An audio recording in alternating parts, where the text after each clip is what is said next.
Hello everyone, welcome to the Aimers. I am Alka Shuran. Let's start our 500 most expected questions वाली series. और I am very sorry कि मैं आप लोगों की क्लास कंटिन्यू नहीं कर पाई, बट मैं इतना ज़रूर आप लोगों को विश्वास दिलाती हूँ कि जो हमारी 500 क्वेश्चंस की जो सीरीज़ चल रही है उसको मैं पूरा कोशिश करूँगी कि हम 5 से 6 दिन के अंदर हम उसको कंप्लीट कर लें। आपके एग्ज़ाम्स में सिर्फ अभी 15 दिन रहते हैं और मे बी 15 डे तुम्हारा एग्ज़ाम ही होगा। सो मैं कोशिश करूँगी 5 से 6 दिन के अंदर इस 500 क्वेश्चंस वाली सीरीज़ को वाइंड अप कर दूँ। आप लोगों को क्या करना है, do like share and subscribe our channel, और जितना हो सकता है उतने जिन लोगों का जो भी आपके फ्रेंड्स वगैरह उनके साथ में हमारे चैनल को सब्सक्राइब करो, शेयर करो उनके साथ में क्लासेस, और कंटेंट अच्छा लगता है तब आप लोग सब्सक्राइब करो। मैं ये भी नहीं कहती कि सबसे करवाओ, अगर कंटेंट अच्छा लगता है, टीचिंग मेथड अच्छा लगता है, देन आप लोग उसको सब्सक्राइब करवाओ, ठीक है। और वन थिंग मोर, मैं आप लोगों को जो ये हमारी 500 क्वेश्चंस की जो सीरीज़ चल रही है, इस 500 क्वेश्चंस की सीरीज़ के अंदर आपके पीवाईक्यूज़ भी कवर हो रहे हैं, और पीवाईक्यूज़ के साथ साथ में जो मोस्ट एक्सपेक्टेड क्वेश्चंस हैं, मोस्ट एक्सपेक्टेड जो क्वेश्चंस हैं एग्ज़ाम में आने के, वो क्वेश्चंस भी कवर अप हो रहे हैं, ठीक है। हाँ, मैं आप लोगों को इतना 100% कहती हूँ, 101% कि डू बिलीव इन अस।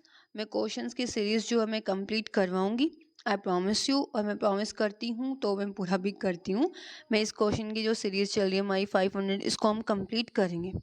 इसके साथ साथ में नेक्स्ट जो है आपकी एटलीस्ट इस 500 क्वेश्चन की जो सीरीज़ चल रही है, इससे आपको 40 to 45 क्वेश्चंस है ना आपके एग्ज़ाम में देखने के लिए मिलेंगे। और ये देखो बहुत बड़ी बात है कि 60 मार्क्स के 60 क्वेश्चंस आ रहे हैं, जिसके अंदर आपको 40 to 45 क्वेश्चंस जो हैं कहाँ से हो रहे हैं, सिर्फ एक 500 क्वेश्चन की सीरीज से हो रहे हैं। और जो 500 क्वेश्चन की सीरीज़ है उसको जब भी आप देखने के लिए, जब भी आप अपनी क्लास लगा रहे हो, उस टाइम पे अपने नोट्स ज़रूर बनाओ, क्योंकि मैं एक क्वेश्चन के साथ में एटलीस्ट 3 से 4 क्वेश्चंस और कवर करवाती हूँ, ठीक है ना। तो अपने नोट्स बनाओ ताकि अभी आपको डे बाय डे रिवीजन में आपकी हेल्प होगी। अभी ज़्यादा टाइम वेस्ट नहीं करती मैं आप लोगों का, क्लास को हम स्टार्ट करते हैं। See our first question. First question क्या है, if the power of an object is expression in terms of diopter, अगर पावर है किसी भी ऑब्जेक्ट की, किसकी टर्म्स में, डायप्टर की टर्म्स में, then the object must be. अब देखो, पहले आपको पावर पता होनी चाहिए और पावर के साथ में आपको डायप्टर पता होना चाहिए। अब इस पावर को देख के ऐसा कुछ याद आया, पावर इक्वल्स टू 1/d। अब पावर इक्वल्स टू 1/d क्या होता है, किसकी पावर होती है ये, क्या इलेक्ट्रिकल फर्नेस की होती है, उसकी पावर तो वोट में होगी, है ना। ऑटोमोबाइल के इंजन की पावर नहीं है ये, लेंस की पावर है ये, या जेट इंजन की पावर है। ये जो पावर है ये हमने कहाँ पे पढ़ा था, ये पावर आपकी लेंस की पावर है। अभी इसी क्वेश्चन को आप लोग एक तरीके से, आपने डायप्टर देख लिया था, अब ये डायप्टर, और इसको हम लोग एक मेथड से और कर सकते हैं, वो मेथड हमारे पास होता है एलिमिनेशन से। आप इसको एलिमिनेशन से भी कर सकते थे। एलिमिनेशन का मतलब क्या होगा, ऑप्शंस को एलिमिनेट करना। इलेक्ट्रिकल फर्नेस डायप्टर से रिलेट करता है, नहीं करता। ऑटोमोबाइल करता है, नहीं करता। जेट इंजन करता है, नहीं करता। ये सब किससे रिलेट करता है, ये वाट वाले पावर से करते होते हैं। तो ये हमारी डायप्टर थी, ठीक है। डायप्टर रिलेट करता है लेंस के साथ में, और लेंस से मुझे याद आता है कि लेंस हमारे कितने टाइप का होता है। One is a converging lens and another one is a diverging lens, ठीक है। और इसी लेंस को हम साथ साथ में, इसके साथ में क्या कहते हैं, see this, one is a converging lens and another one is diverging lens, ठीक है। अब आपको कन्वर्जिंग लेंस कौन से वाला लेंस होता है, जल्दी से बताओ। जो कन्वर्जिंग लेंस होता है, मैं आपको कन्वर्जिंग लेंस हम किसको कहते हैं, जो हमारा कन्वेक्स लेंस होता है। Convex lens is also known as converging. And next one diverging का मतलब क्या होएगा, डाइवर्जिंग कौन सा लेंस होता है, कनकेव लेंस, कनकेव लेंस, ठीक है। अब कन्वेक्स लेंस कैसा दिखाई देता है, कन्वेक्स लेंस जो होता है वो आपका इस तरीके का लेंस होता है, जो मिडल से क्या होता है, थिक होता है, और बॉटम से क्या होता है, थिन होता है। ये हमारी पहचान होती है कन्वर्जिंग लेंस की। जो डाइवर्जिंग लेंस होता है वो कनकेव लेंस होता है, और ये कैसा दिखाई देता है, वो इस तरीके से होता है। अब इसकी पहचान कैसी होती है, मिडल से क्या होता है, ये जो होता है मिडल से होता है थिक, सॉरी मिडल से होता है थिन, और यहाँ से क्या होता है, थिक, ठीक है। आफ्टर दैट नेक्स्ट देखो, अब इतना हमने कर लिया। अब आपका क्या काम है, आपको कमेंट्स में क्या बताना है, यूजेस बताना है, यूजेस ऑफ कनकेव लेंस और कन्वेक्स लेंस। ठीक है, कन्वेक्स लेंस और कनकेव लेंस के आपको यूजेस बताने हैं। नेक्स्ट क्वेश्चन देखो, ये वाला जो क्वेश्चन है ना, ये PYQ से प्रीवियस ईयर में पूछा हुआ क्वेश्चन है आपके एनवीएस लैबोरेटरी के अंदर। एक लाइट ईयर क्या होता है, लाइट ईयर इज क्या, time taken light to travel 1 year, या फिर डिस्टेंस ऑफ अर्थ होता है, या distance travelled by light in 1 year होता है। अब ये आप बताओ, जो लाइट ईयर होता है ये एक काफ़ी इंपॉर्टेंट है, ये अर्थ से रिलेटेड ही। ठीक है, एक लाइट ईयर जो होता है वो कैसा होता है, डिस्टेंस होता है ट्रेवल करते हैं लाइट इन 1 ईयर। डिस्टेंस, एक लाइट ईयर जो होती है वो यूनिट होती है, और यूनिट किसकी है, यूनिट ऑफ डिस्टेंस की यूनिट होती है, और कितने टाइम में करते हैं, distance travel by light in 1 year के अंदर जो लाइट ट्रेवल करती है। Let's see the next question. Next one is, next question देखो, थर्ड क्वेश्चन है मैग्नेटाइट। मैग्नेटाइट क्या होता है, मैग्नेटाइट एक ओर होता है, और आपका क्वेश्चन ये है कि वो किसका ओर होता है, आयरन का ओर होता है। तो आयरन का जो ओर होता है उसका फॉर्मूला क्या होता है, देखो मैग्नेटाइट जो ओर है वो आयरन की ओर होती है, जिसका फॉर्मूला है, केमिकल फॉर्मूला Fe3O4। और इसके साथ साथ में इससे रिलेटेड हमारे पास और क्या क्वेश्चंस आते हैं, एक और होता है बॉक्साइट। फर्स्ट क्वेश्चन होता है बॉक्साइट किसका ओर होता है, bauxite is the ore of aluminium. इसका केमिकल फॉर्मूला क्या होता है, Al2O3। Next one is hematite. Hematite किसका ओर होता है, हेमेटाइट Fe का ओर होता है, और Fe आयरन का ओर हो गया। इसका केमिकल फॉर्मूला क्या होता है, Fe2O3। Fe2O3 is the chemical formula of hematite. और ये दोनों ना बहुत इंपॉर्टेंट है, ये तीनों चीज़ें ना बहुत ज़्यादा इंपॉर्टेंट है, बॉक्साइट का और हेमेटाइट का ओर। इसको नोट कर लो और इसको टाइमली रिवाइज करते रहो। नेक्स्ट क्वेश्चन देखो, the weight of an object, जो वेट होता है किसी भी ऑब्जेक्ट का मिनिमम होता है when it is equator placed on. अब देखो मिनिमम कहाँ पे होता है, मिनिमम पूछा हुआ इसने, it is equator placed on. अब क्वेश्चन का आंसर तो हमें यहाँ से मिलता है, तो इसका आंसर क्या होगा, मिनिमम होता है। वेट किसी भी ऑब्जेक्ट का मिनिमम किस टाइम होता है, जब वो भी कोई भी ऑब्जेक्ट जब इक्वेटर पे होता है, at the, this is your earth and ये जब इक्वेटर पे आप होते हो, यहाँ होता है इक्वेटर, और जब आप इक्वेटर पे होते हो उस टाइम पे आपकी बॉडी का वेट जो होता है वो सबसे कम होता है। Let's see the next question. Next question आपका, इलेक्ट्रिक करंट, इलेक्ट्रिक करंट जो पास करते हो इलेक्ट्रोलाइट से। अब इलेक्ट्रोलाइट पता है ना क्या होता है, इलेक्ट्रोलाइट जो भी हमारे पास पॉजिटिव और नेगेटिव जो चार्ज होता है उसी को हम इलेक्ट्रोलाइट कहते हैं। अब electrolyte due to flow of which of the following, किसका फ्लो होता है, इलेक्ट्रॉन्स का फ्लो होता है। देखो इलेक्ट्रॉन्स के ऊपर कैसा चार्ज होता है, इलेक्ट्रॉन्स नेगेटिव इन चार्ज होते हैं, तो अकेले नेगेटिव चार्ज से तो इलेक्ट्रिक करंट फ्लो नहीं करता। फिर पूछता है फ्री इलेक्ट्रॉन्स एंड होल से करता है, या फिर ये इलेक्ट्रॉन और प्रोटॉन तो सेम हो गया, अकेले प्रोटॉन से भी नहीं करेगा, प्रोटॉन पे कैसा चार्ज होता है, proton have a positive charge, तो अकेले पॉजिटिव चार्ज से भी नहीं करेगा। तो फिर हमारे पास इसका आंसर क्या आता है, अब मैंने यहाँ पे स्टार्टिंग में बोला था पॉजिटिव और नेगेटिव, इलेक्ट्रोलाइट किसको बोला है, पॉजिटिव और नेगेटिव जो होता है। हाँ, पॉजिटिव भी होते हैं नेगेटिव भी होते हैं, वो क्या होते हैं, आपके आयंस होते हैं, जैसे कि Na पॉजिटिव, Cl नेगेटिव, ये क्या है, ये आपके आयंस हैं जिसके ऊपर पॉजिटिव और नेगेटिव चार्ज प्रेजेंट होता है। ठीक है, लेट्स सी, इससे मुझे एक चीज़ और याद आती है, काफ़ी बार पूछा जाता है कि इलेक्ट्रोलाइसिस से रिलेटेड, इलेक्ट्रोलाइसिस क्या होता है, इलेक्ट्रोलाइसिस एक प्रोसेस होता है जिसके अंदर फॉर एग्जांपल इसके अंदर आपके पास वाटर है, इसमें आपने वाटर डाल रखा है, NaCl आपने इसके अंदर डाल दिया, और आपने दो रोड्स यहाँ पे इसके साथ में अटैच कर रखी हैं, one is a positive charge negative charge, NaCl इसके अंदर इसके थ्रू है जो रोड्स हैं, इन रोड्स के थ्रू आप क्या करते हो, इलेक्ट्रिक करंट पास कर देते हो, इलेक्ट्रिक करंट पास करते हो, तो जो NaCl था वो Na पॉजिटिव और Cl नेगेटिव के अंदर स्प्लिट हो जाएगा। ये क्या बनाएगा, ये क्या थे आपके, ये बनाएगा आयंस, और ये आयंस क्या करते हैं, यहाँ पे इलेक्ट्रिक करंट को फ्लो करने में हेल्प करते होते हैं। आया समझ। नेक्स्ट क्वेश्चन, नेक्स्ट क्वेश्चन है industrial detoxification science research centre कहाँ पे है, और ये क्वेश्चन मैं आप लोगों को होमवर्क दे दूँ, बताइए कहाँ पे, industrial detoxification science research centre is located at Pune में है, ऋषिकेश, लखनऊ, रांची। ये मैं आंसर, वैसे तो ये स्टैटिक क्वेश्चन टाइप का है, ये लखनऊ के अंदर है, इसको नोट कर लेना। नेक्स्ट क्वेश्चन देखो, the originator of green revolution. अब ग्रीन रिवॉल्यूशन कौन लेके आया था? ग्रीन रिवॉल्यूशन में क्या हुआ था? सबसे पहले ग्रीन रिवॉल्यूशन देखो किसके लिए था। ग्रीन रिवॉल्यूशन जो आया था वो एग्रीकल्चर के लिए आया था। इसको लेके आने वाले कौन थे? MS स्वामीनाथन, जिसके अंदर क्या किया था? High quality and high yielding वाले सीड्स का यूज़ किया था। हाई यील्डिंग सीड्स का यूज़ किया था। किसके सीड्स थे? वीट के सीड्स थे। H1Y1 ऐसा कुछ सीड्स थे, उन सीड्स का हम लोगों ने यूज़ किया था। और इसको लेके आने वाले कौन थे? MS स्वामीनाथन। MS स्वामीनाथन को फादर ऑफ ग्रीन रिवॉल्यूशन भी बोला जाता है। इसी क्वेश्चन को इस तरीके से पूछ सकते हैं, इनको हम फादर ऑफ ग्रीन रिवॉल्यूशन भी कहते होते हैं। ठीक है, अब इससे रिलेटेड और क्या क्या क्वेश्चन होते हैं? एक था white revolution.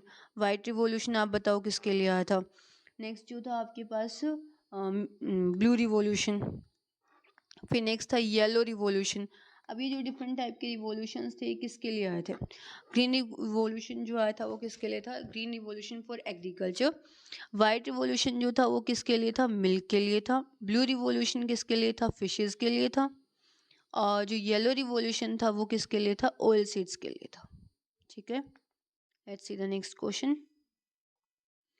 Which of the following planet has the largest number of natural satellites? जो नेचुरल सैटेलाइट्स जो होती हैं वो कौन सी प्लैनेट के पास होती हैं? अब देखो, प्लैनेट से रिलेटेड हम जितने भी क्वेश्चंस बन सकते हैं, मोस्ट प्रोबेबली क्वेश्चंस हम अभी देखते हैं। सबसे पहले देखो, जैसे फॉर एग्जांपल ये आपका पूरा ऑर्बिट है। ठीक है, पूरा ऑर्बिटल हो गया। इस पूरे ऑर्बिटल के अंदर फर्स्ट जो होता है, फर्स्ट जो है आपका यहाँ पे फर्स्ट है मार्स। ठीक है, first one is sorry Mars नहीं, sorry first one is Mercury. ठीक है, मरकरी के बाद नेक्स्ट वन जो है यहाँ पे सेकंड जो है वो कौन है? वो है Venus. Third one is our earth, so called earth. Fourth one कौन से वाला प्लेनेट होता है? फोर्थ यहाँ पे अर्थ के बाद जो है वो हमारे पास मार्स है। मार्स को हम लोग एक और नेम से जानते हैं, मार्स को क्या बोला जाता है? हम रेड प्लेनेट भी कहते होते हैं। और देखो, प्लेनेट से रिलेटेड है ना 2 क्वेश्चन आने के पूरे चांसेस हैं आपके पेपर में। ठीक है ना। नेक्स्ट जो है मार्स के बाद कौन सा प्लेनेट होता है? मार्स के बाद जो प्लेनेट है वो कौन से वाला प्लेनेट है? वो है सैटर्न। उसके बाद यहाँ पे जो नेक्स्ट आएगा वो अर्नस या यूरेनस भी बोला जाता है इसको। और लास्ट वन जो होता है वो कौन सा प्लेनेट है? नेपट्यून। ठीक है, अब एक क्वेश्चन आता है कि सबसे क्लोजेस्ट प्लेनेट, ये आपका क्या हो गया? यहाँ पे आपका सन है।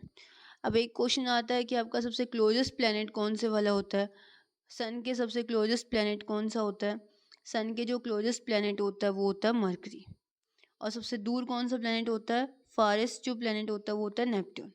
ठीक है, इसके साथ साथ में फिर एक क्वेश्चन आपके पास ये बनता है, जो सबसे हॉटेस्ट प्लेनेट होता है आपको, चलो मैं कमेंट्स में बताना आपको, one is a hottest planet.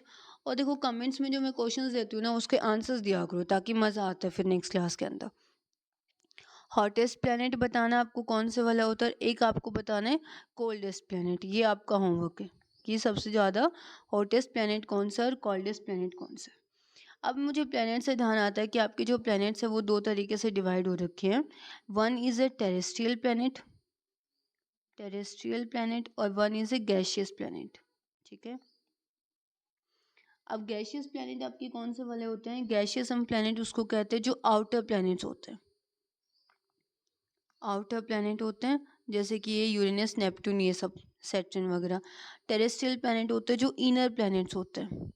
Inner planets कौन से वाले होते हैं? इनर प्लैनेट्स होते हैं आपके मरकरी, वीनस, अर्थ, इन सबको हम लोग इनर प्लैनेट्स कहते होते हैं। ठीक है, अब यहाँ पे एक क्वेश्चन और होता है, बहुत फेमस क्वेश्चन और मतलब कि फेवरेट क्वेश्चन होता है एग्जामिनर्स का, कि एक प्लैनेट का, वैसे मैंने बता दिया, वीनस को हम लोग एक नेम से और जानते हैं जिसको हम क्या कहते होते हैं? मॉर्निंग स्टार भी कहते हो। वीनस का जो एक और नेम होता है वो क्या है? मॉर्निंग स्टार है। आई थोड़ी यहाँ पे बहुत होच पोच हो गया ना। Let's see the next question now. इसका आंसर तो मैंने बताया ही नहीं। विच of the following planet has the largest number of natural satellites जो होती है वो किसके पास होती हैं, वो सैटर्न के पास होती है। अब वैसे ये क्वेश्चन में ना अभी कन्फ्लिक्ट भी चल रहा है, according to new current affairs के अकॉर्डिंग ये चेंज में भी हुए हैं इसके अंदर। Let's see the next question.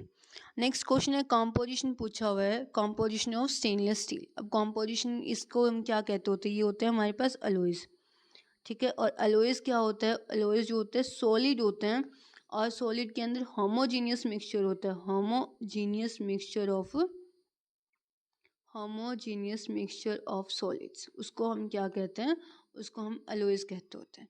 अब सबसे पहले आपको बताना है स्टेनलेस स्टील का अलॉय कौन सा होता है। इसके अंदर से स्टेनलेस स्टील का जो अलॉय होता है उसके अंदर क्या क्या होता है, आयरन, निकल एंड क्रोमियम, आयरन, निकल एंड क्रोमियम। अभी आपके पास यहाँ पे और ऑप्शंस भी गिवन है। इन ऑप्शन से हम बात करते हैं कि कॉपर और जिंक। कॉपर और जिंक किसका अलॉय होता है, copper and zinc is alloy of brass, इसको नोट कर लेना। कॉपर एंड जिंक जो है वो किसका अलॉय है, ब्रास का अलॉय है। नेक्स्ट जो है आयरन एंड कार्बन जो है वो किसका होता है, आयरन और कार्बन है सिर्फ स्टील, आयरन कार्बन किसका है, सिर्फ स्टील का है। और इसने क्या पूछा हुआ था, स्टेनलेस स्टील, जहाँ पे स्टेनलेस स्टील आता है ना उसके अंदर निकल और क्रोमियम ऐड हो जाते हैं, कार्बन रिमूव हो जाता है। फिर लास्ट वन बचता है आयरन और जिंक। इसके अलावा मुझे और याद आता है आपका कॉपर, कॉपर के साथ में हमारे पास एक होता है कॉपर और टिन। कॉपर और टिन किसका अलॉय होता है, कॉपर और टिन जो होता है वो अलॉय होता है ब्रॉन्ज का।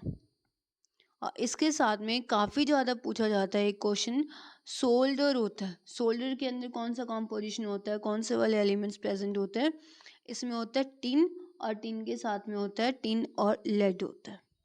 और इनको ना नोट कर लेना, ये काफ़ी इंपॉर्टेंट है। नेक्स्ट क्वेश्चन आता है आपके पास, which acid is found in apple. Apple के अंदर कौन सा एसिड मिलता होता है, ये क्वेश्चन बताना है।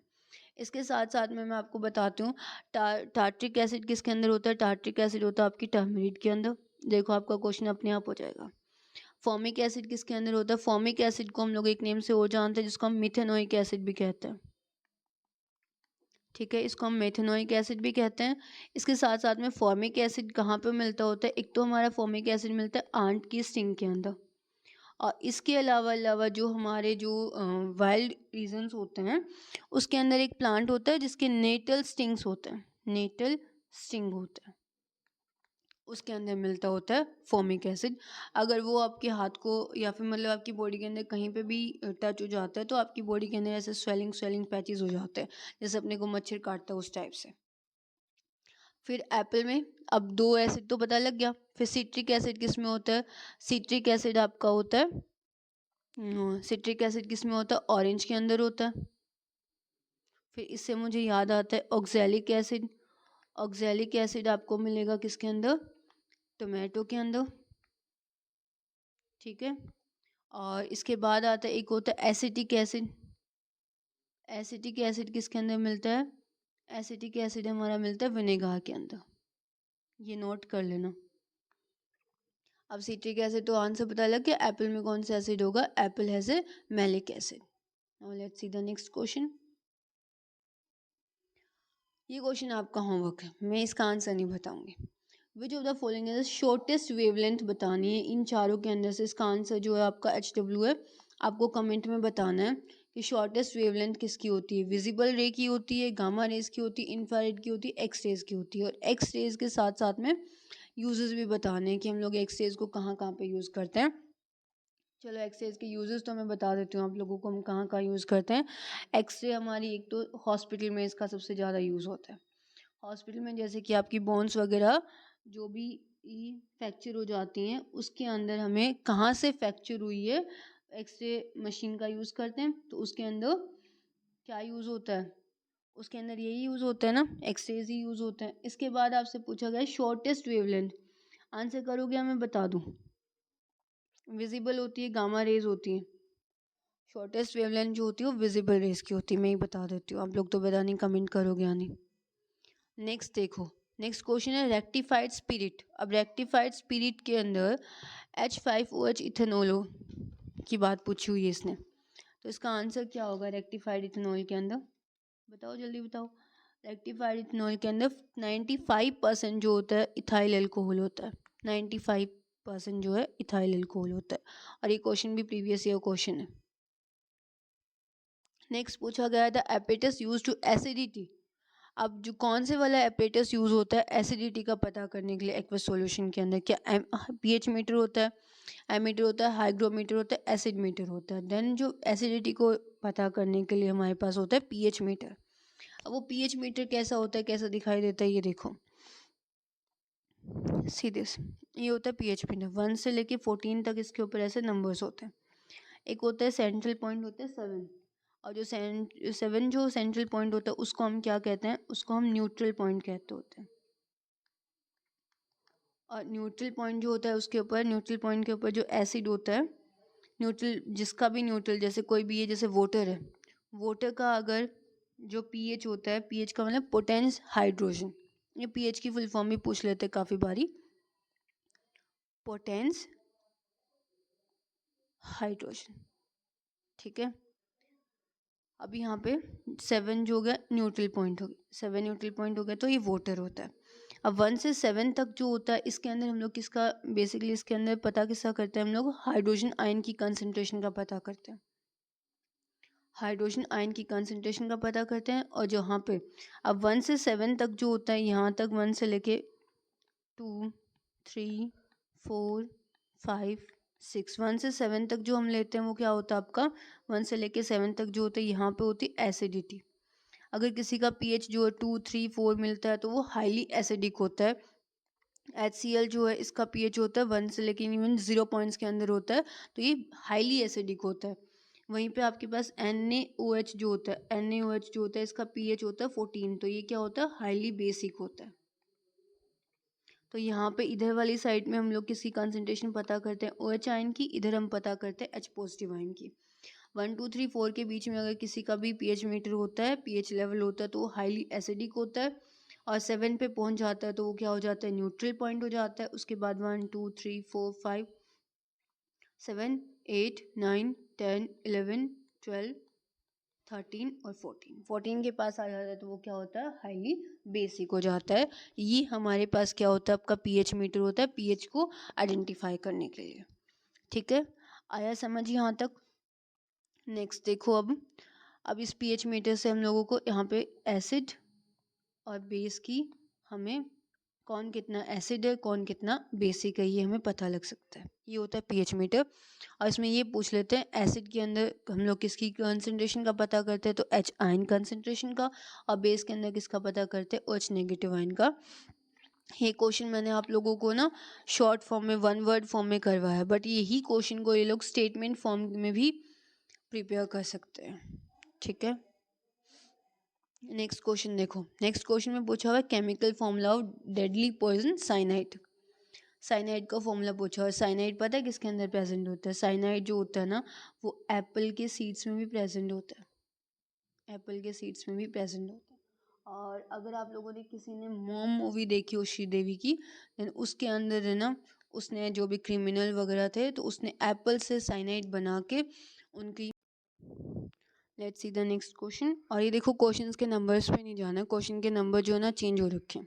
ठीक है ना, ये 16th क्वेश्चन है, 15 क्वेश्चन हमने पहले वाले उसमें कर चुके हैं पहले। ए फ्यूज़ वायर मस्ट है। अब जो फ्यूज़ का जो वायर होता है सबको पता है ना फ्यूज़ किस लिए यूज़ किया जाता है। फ्यूज़ हम लोग इलेक्ट्रिसिटी अप्लायंसेस के अंदर यूज़ करते हैं। और फ्यूज़ को जब मतलब कि लाइट वगैरह ख़राब हो जाती है, शॉर्ट सर्किट वगैरह हो जाते हैं, तो उस टाइम पे क्या होता है, फ्यूज़ जो वायर है वो क्या हो जाता है, ब्रेक हो जाता है। तो फ्यूज़ वायर को हम लोग किस लिए यूज़ करते होते हैं, उसके अंदर क्या चीज़ें होती हैं। अब उसके अंदर क्या low resistance high melting point होता है, या high resistance high melting point होता है, low resistance low melting point होता है। फ्यूज़ वायर के अंदर क्या होता है, high resistance and low melting point होता है। Next see the next question. An electric current in a metal wire due to flow of. जो इलेक्ट्रिक करंट होता है, इलेक्ट्रिक करंट जो है वो मेटल वायर के अंदर किसकी हेल्प से, किसकी वजह से फ्लो करता होता है, कि इलेक्ट्रॉन की वजह से, प्रोटॉन की लेंस होल की वजह से इलेक्ट्रिक करंट के अंदर करंट जहाँ पे दिख जाता है तो करंट में फ्लो होता है इलेक्ट्रॉन्स का। तो हमारा आंसर जो है इलेक्ट्रॉन्स का फ्लो होता है, प्रोटॉन्स का फ्लो नहीं होता। और इलेक्ट्रॉन्स के ऊपर कितना चार्ज होता है, इलेक्ट्रॉन्स के ऊपर कितना चार्ज होता है वो आपको कमेंट में आंसर करना है। नेक्स्ट, अब टेंजेस्टन इज़ यूज्ड, टेंजेस्टन का क्वेश्चन मैंने लास्ट टाइम भी करवाया था। टेंजेस्टन किस लिए यूज़ किया, कहाँ पे यूज़ होता है, फिर पहले वाली क्लास में हुआ था ये क्वेश्चन। फिलामेंट के अंदर यूज़ होता है, जो बल्ब का फिलामेंट होता है, फिलामेंट ऑफ द बल्ब के अंदर हम लोग इसका यूज़ करते होते हैं, इलेक्ट्रिक बल्ब का। क्यों यूज़ किया जाता है इसके अंदर, क्या गुड कंडक्टर इलेक्ट्रिसिटी, सिर्फ क्या हम यही फीचर देखेंगे, या इकोनॉमिकल होता है या फिर मेलिएबल होता है। इसका जो आंसर होता है इसका काफ़ी ज़्यादा हाई मेल्टिंग पॉइंट होता है। अब क्वेश्चंस जल्दी जल्दी हो जाएंगे, क्वेश्चंस भी फुल फॉर्म बतानी है। CFL की फुल फॉर्म क्या होती है ये मैं आंसर नहीं करूँगी, ये आप लोगों का होमवर्क है। जो CFL की फुल फॉर्म है ना, ये आपका होमवर्क है, HW है, ठीक है। सी the next question, which of the following is a conductor of electricity, electricity का कंडक्टर कौन होता है, रबर होता है, प्योर वाटर होता है, सोल्ट वाटर होता है। इलेक्ट्रिसिटी का जो कंडक्टर होता है वो सोल्ट वाटर होता है। आई थॉट ये क्वेश्चन जो है रिपीट हो गया, ठीक है।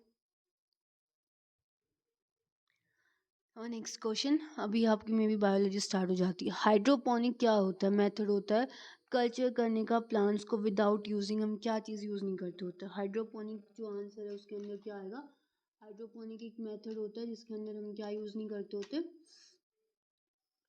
हाइड्रोपोनिक के अंदर हम वाटर का यूज़ नहीं करते। हाइड्रो से समझ आता है हाइड्रो और वाटर, और ये पोनिक कल्चर जैसे कि हम लोग एक मेथड होता है, ठीक है, कल्चर ऑफ प्लांट्स को लगाने का।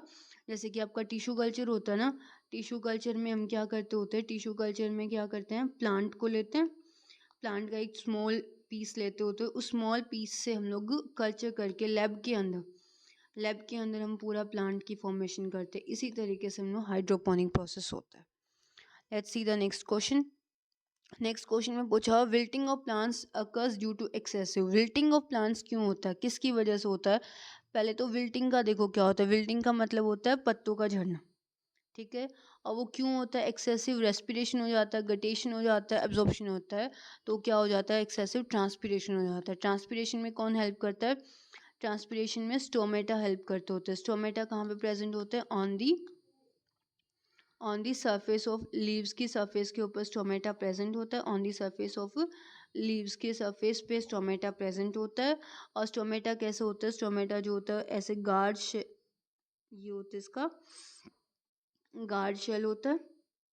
और जो गार्ड शेल होता है, एक मिनट, जो आपका गार्ड सेल होता है, गार्ड सेल जो है वो क्या करता होता है, गार्ड सेल का आपका क्या काम होता है, गार्ड सेल जो हैं वो बीन या फिर आपकी किडनी शेप में होते हैं, और ये पानी को स्टोर करने का हेल्प करते होते हैं। यहाँ पे बीच में जो होता है ये स्टोमेटल पोर होता है। काफ़ी बारी जो क्वेश्चन है ना वो डायग्राम के थ्रू भी आ जाता है, ये होता है आपका स्टोमेटल पोर। नेक्स्ट क्वेश्चन देखो, सी डोरमेंसी, सी डोरमेंसी में कौन हेल्प करता होता है, कौन से वाले एसिड करते हैं। सबसे पहले सी डोरमेंसी का मतलब क्या होता है, जैसे कि आपका फॉर एग्जांपल अब आपने अपने घर में गेहूं स्टोर कर रखे हैं, आपने अपने घर में जो है वो चना चिकपी स्टोर कर रखा है। और आप मुझे ये बताओ, चिकपी जो है, चिकपी से मुझे याद आया कैसा प्लांट होता है, डाइकोट होता है या मोनोकोट होता है, डाइकोट होता है, मोनोकोट होता है। सो चिकपी होता है वो डाइकोट होता है। जो डाइकोट होता है उसके अंदर कैसी वेरिएशन होती है, अब वेरिएशन नहीं पता होगी मैं बता देती हूँ। जैसे फॉर एग्जांपल ये आपका क्या है, ये है आपका एक लीव, ठीक है। इस लीव के अंदर यहाँ पे जो होती है, लीव के अंदर क्या होती है, मिड रिब होती है। इस मिड रिब के अंदर यहाँ पे इसके अंदर आप सबको पता है, लीव को तो सबने देखा है ना, उसके अंदर लाइनिंग्स होती हैं। उन लाइन ऐसे ऐसे जो लाइंस होती है ना, इन लाइंस को हम क्या कहते होते हैं, इनको हम वेन्स कहते हैं। अब इन वेन्स का जो अरेंजमेंट होता है, arrangement of veins, in veins का जो अरेंजमेंट होता है उस अरेंजमेंट को हम लोग क्या कहते हैं, उसको हम वेनिएशन कहते हैं। आगे फर्दर जो वेनिएशन होता है वो आपका टू टाइप का होता है, one is a reticulate venation, another one is a parallel वेनिएशन।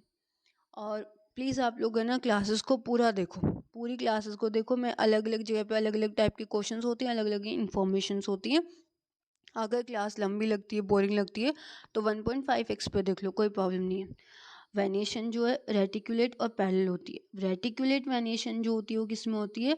Dicot seeds के अंदर या डाइकोट प्लांट के अंदर होती है। पैरेलल वेनेशन जो होती है वो मोनोकोट के अंदर होती है। अब मोनोकोट जैसे फॉर एग्जांपल मेज, वीट, ये सब हमारे होते हैं मोनोकोट। चिकपी हो गया तो इसके अंदर क्या होता है? डाइकोट सीड होता है। डाइकोट सीड होता है तो इसके अंदर कैसे मिलेगी आपकी? रेटिकुलेट वेनिएशन। अब हमारा क्वेश्चन क्या था, हम पहुंच गए कहीं पे। सी डोरमेंसी का मतलब ये होता है जैसे आपने अभी चना वगैरह इनको अपने घर के बॉक्सेस में आपने उसको पैक करके रखा हुआ है, लेकिन वो जर्मिनेट नहीं होते, वो एक मतलब स्टोर फॉर्म में रहते, तो जर्मिनेट नहीं होते, उसी चीज़ को हम सी डोरमेंसी कहते हैं। और सी डोरमेंसी को कौन जो होता है, कौन सा वाला जो प्लांट होता है, सॉरी ये सब क्या है? हॉर्मोन्स है। कौन से वाला हॉर्मोन जो है सी डोरमेंसी को आगे आपका फर्दर सी डोरमेंसी को रेगुलेट करता है? तो एब्सिसिक एसिड करता होता है।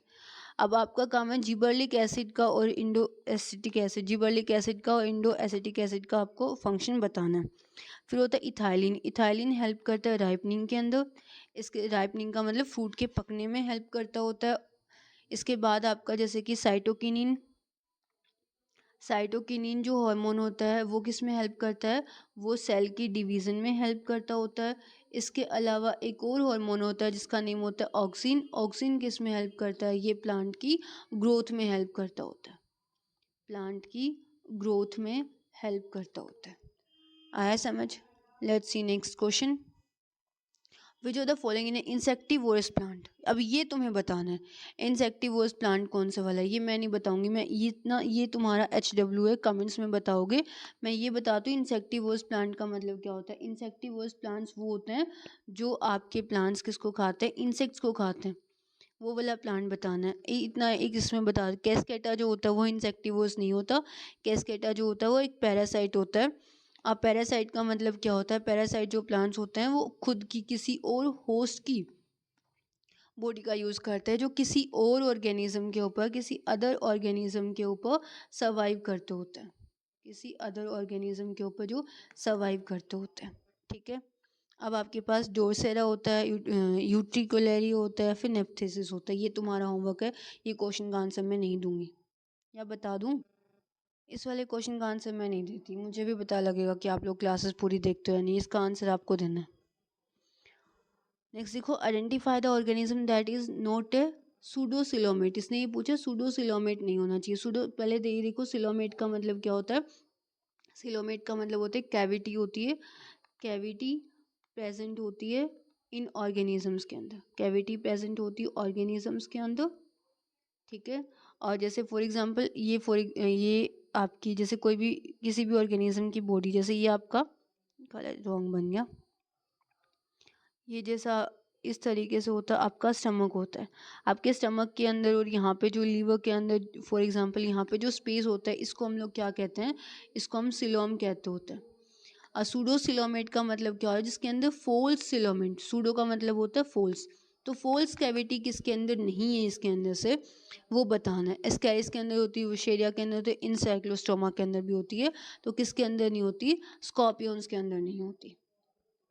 तो ये क्वेश्चन कैसे कर सकते हो? जब आपको सूडोसिलोमेट का मतलब पता होता तब कर सकते थे। अब देखो, blood vessels bringing blood into Bowman's capsule. सबसे पहले देखो वुमेन्स कैप्सूल कहाँ पे होता है? इस तरीके से होता है ना,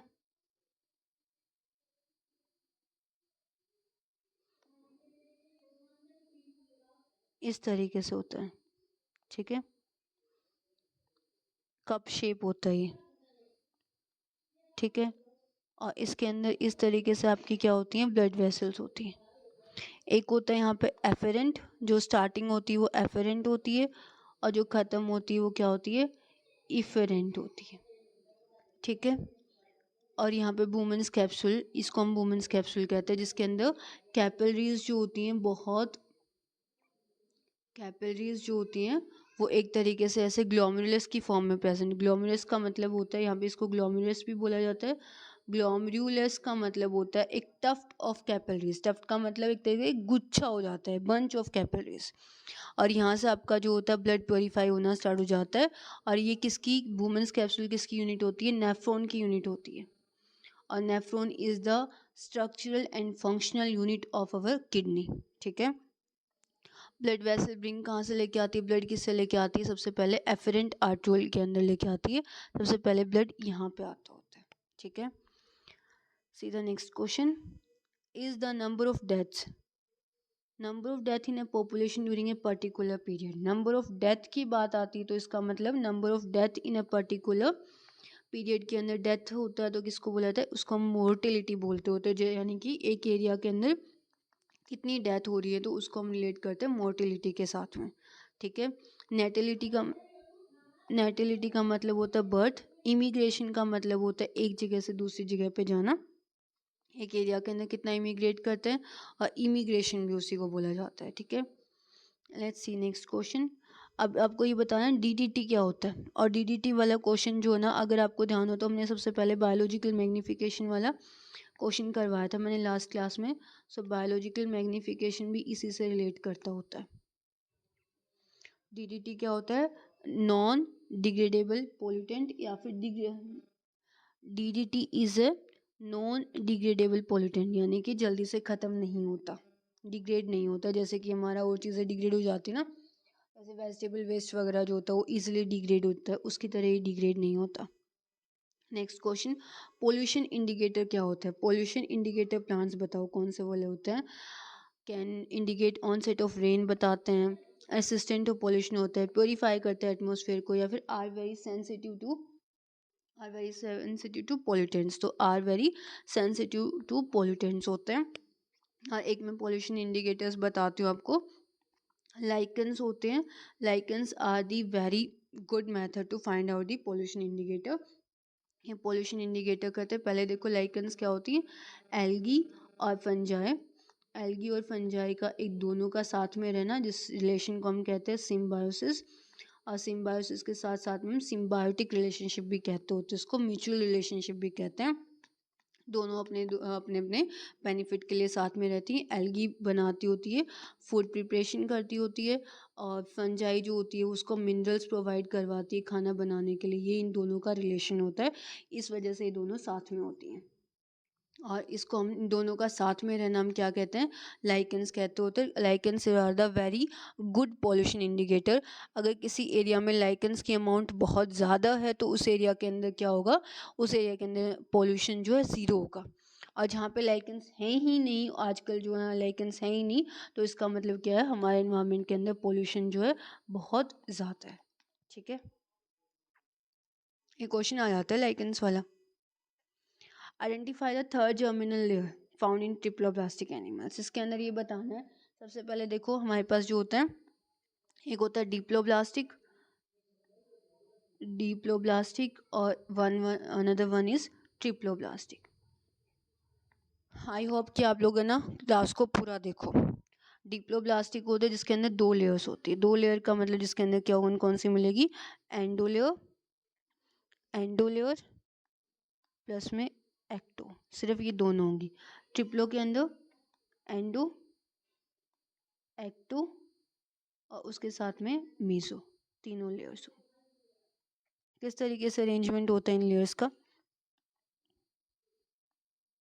ऐसे ये दो होगी, एक्टो एंडो, और 1 2 3 एक्टो एंडो, और ये होगी सेंट्रल वाली होगी आपकी मीजो लेयर। ठीक है, इसको मीजोडर्म कहते हैं। जो एक्टोडर्म होती है, अगर हम ह्यूमन बींग्स की बात करें तो एक्टोडर्म किसका काम करती है? ये स्केलेटन की फॉर्मेशन करती है। जो आपकी मीजोडर्म है वो किसकी फॉर्मेशन करती है? मीजोडर्म आपकी ऑर्गन्स की फॉर्मेशन करती होती है। और आपकी जो एंडोडर्म है सबसे अंदर वाली जो है वो किसकी करती है? वो इनर ऑर्गन्स की फॉर्मेशन करती होती है। ये याद रखना, ये क्वेश्चन पूछ लेते हैं ट्रिप्लोब्लास्टिक वाला। सो यहाँ पे बता रहे हैं तो third germinal found in triploblastic के अंदर। तो एक्टो एंडो दोनों में होती है। सिलोम का यहाँ पे कोई रिलेशन ही नहीं है। सिलोम मैंने आपको बताया था क्या होती है? कैविटी होती है। So answer is mesoderm. ठीक है। आपकी क्लास होती है यहाँ पे ख़त्म। ये था आपका लास्ट क्वेश्चन। और मैंने जो 30 क्वेश्चंस बोले, 30 क्वेश्चन है तो मोस्ट प्रोबेबली ज़्यादा क्वेश्चंस हैं। Thank you and have a nice day. Do like share and subscribe our channel.